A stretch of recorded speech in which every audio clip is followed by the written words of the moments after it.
أعوذ بالله السميع العليم من الشيطان الرجيم بسم الله الرحمن الرحيم الحمد لله رب العالمين والصلاة والسلام على محمد وآله الطيبين الطاهرين وأصحابه المنتجبين. Chers frères et sœurs, assalamu alaikum wa rahmatullahi wa barakatuh.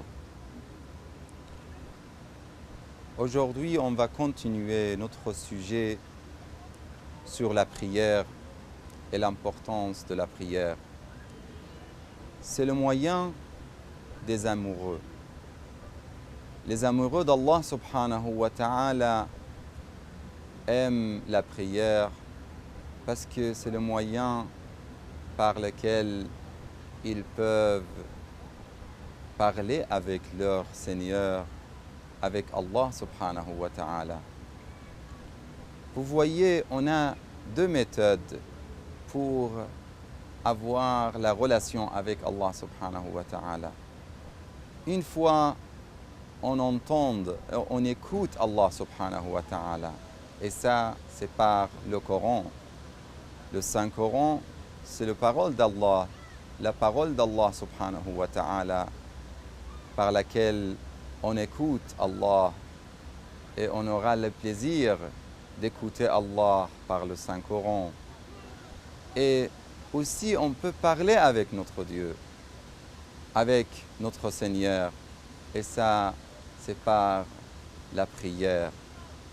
C'est pour ça que vous voyez des grandes personnalités, ils cherchaient toujours le temps pour faire la prière. Et pour faire la prière partout. Vous voyez l'imam al-Hussein alayhi salam, notre grand exemple, le grand exemple de tous les musulmans. L'imam al-Hussein alayhi salam, la nuit de 9e jour de Muharram, la veille de Ashura, il a demandé la permission, il a demandé le temps, et qu'il laissait le temps ces nuits-là pour faire la prière. Il a dit, parce que mon Dieu sait que j'aime la prière et j'aime la lecture du Coran. Dans le jour de Ashura, à l'heure de la prière, qu'est-ce qu'il a dit à son compagnon? Il a dit, quand il lui a rappelé, il a dit que l'heure de prière est arrivée. Il lui a dit, ذكرت الصلاة جعلك الله من المصلين. T'as rappelé de la prière qu'Allah vous t'écrit parmi les gens qui font la prière. Vous voyez, la prière n'est pas seulement un remède, c'est le moyen de la relation et l'amour vers Allah subhanahu wa ta'ala. Même pour résoudre nos problèmes dans cette vie-là, on peut demander l'aide de la prière. Le verset coranique a dit « Wasta'inu bis-sabri was-salah » Prenez l'aide de sabr, de la patience, et de salat, et de la prière. Après il a dit وَإِنَّهَا لَكَبِيرَةٌ إِلَّا عَلَى الْخَاشِعِينَ. Et c'est très lourd, très difficile qu'est la prière pour les gens, sauf les gens qui ont craint d'Allah subhanahu wa ta'ala. Vous voyez, il n'a pas dit ça de sabr, parce que Allah a dit وَاسْتَعِينُوا بِالصَّبْرِ وَالصَّلَاةِ. Il y a deux parties. Vous prenez l'aide de sabr. Il y a certains mufassirin, ils ont dit le sabr c'est le saum, le jeûne de mois béni de Ramadan, ou le jeûne en général, le siyam, et aussi wa salat. Wa innaha, dans la langue arabe, on dit wa innaha. Wa innaha, ça veut dire celui-là, c'est lequel?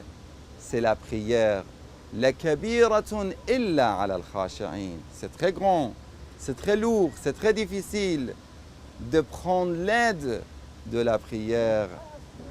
Seulement, il est possible pour les gens qu'ils ont la crainte à Allah subhanahu wa ta'ala.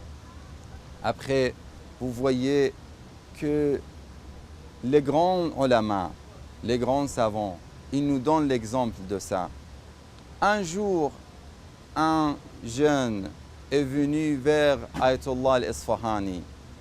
Il lui a demandé un dhikr. Il lui a dit, Maulana, je veux bien, je vous demande de me donner un dhikr pour que je puisse prendre l'aide de ce dhikr dans ma vie. Vous savez, les grands urafa, comme Ayatollah Nukhudaki al-Isfahani, les grands urafa, des fois, ils nous donnent des dhikrs. Par exemple, ils nous demandent de dire 100 fois Ya Shafi pour avoir le soin. Et la même chose pour les autres dhikrs. Ici, cet homme-là, il a demandé, il a dit, apprends-moi un dhikr pour avoir de rizq, beaucoup de rizq. Lui, il a dit, ce alim, ce grand savant, il lui a dit de faire la prière à l'heure. Ça veut dire de ne pas tarder la prière. Après, il a dit, est-ce que la prière, c'est un dhikr? Il a dit, oui, c'est le meilleur dhikr. C'est Nourul Mu'min, c'est la lumière de Mu'min, comme il a dit notre prophète. As-salatu Nourul Mu'min. Oui, la prière est un dhikr. Il a dit, bon, apprends-moi, Maulana, un autre dhikr pour se marier. Je vais bien se marier. Et ça, c'est très important pour les jeunes. On va, Inch'Allah, parler de l'importance du mariage pour les jeunes. Il a dit, ce alim, aussi, si tu veux avoir une bonne femme, il faut que tu fasses la prière à l'heure. Après, il a dit, Maulana, je veux bien partir au pèlerinage. Est-ce que vous pouvez me donner un dhikr pour le pèlerinage? Il a dit aussi, c'est la prière à l'heure. Il était étonné. Pour chaque chose, vous me donnez le même dhikr. C'est impossible. Il a dit, si, c'est possible, parce que la prière, c'est comme le master key. C'est les clés partout. Les clés qui passent partout, qui ouvrent toutes les portes dans la vie. Et les jeunes, surtout, ils peuvent prendre l'aide de la prière. Je vous raconte une histoire. Une fois, un alim était dans le bus. Et dans le bus, il voulait être à côté de quelqu'un de bien dans nos pays musulmans. Il a dit que j'étais sur le siège, je me suis assis et j'ai demandé à Allah subhanahu wa ta'ala de m'envoyer quelqu'un qui soit bien. Parce que c'est important quand on fait un voyage, qu'on accompagne les gens pieux. Il a demandé ça à Allah subhanahu wa ta'ala. Après, il a vu un jeune avec le visage très chic, avec le, sur le mode, il était vraiment très chic. Il est venu et il s'est assis à côté de lui. Lui, il a pensé que cet homme-là et ce jeune-là, avec cette apparence, il n'est pas quelqu'un de pieux, de la piété. Il n'a pas la piété. Malheureusement, il n'a pas bien pensé ce alim, parce que la piété n'est pas avec seulement l'apparence. Mais ce alim, il a pensé qu'il est comme ça. Il n'a pas parlé avec lui. Jusque l'heure de prière est arrivée. Ce jeune est venu chez le chauffeur. Il lui a demandé, il lui a insisté de lui permettre de faire la prière. Lui, à la fin, il a arrêté le bus. Le jeune est descendu et il a commencé à faire la prière à l'heure.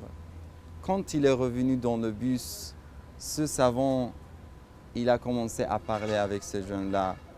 Il a dit, excusez-moi, je n'ai pas pensé que vous êtes croyant.